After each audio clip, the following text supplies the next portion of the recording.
इसीलिए कभी कैसूरी से पंगा नहीं लेना।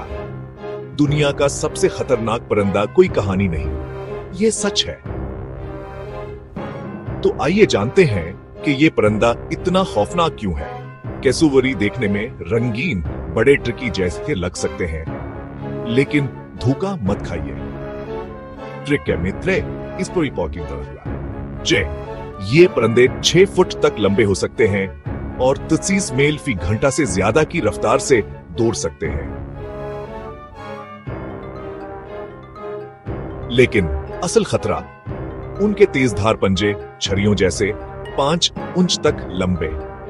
कैसूरी की एक ठोकर हड्डियां तोड़ सकती है और हां, जानलेवा हमलों की खबरें भी मौजूद हैं।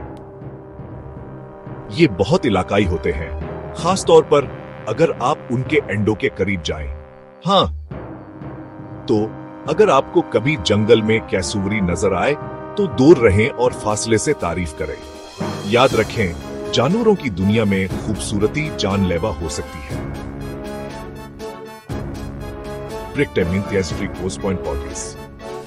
क्या आप दुनिया के सबसे खतरनाक परिंदे का सामना करने की हिम्मत करेंगे?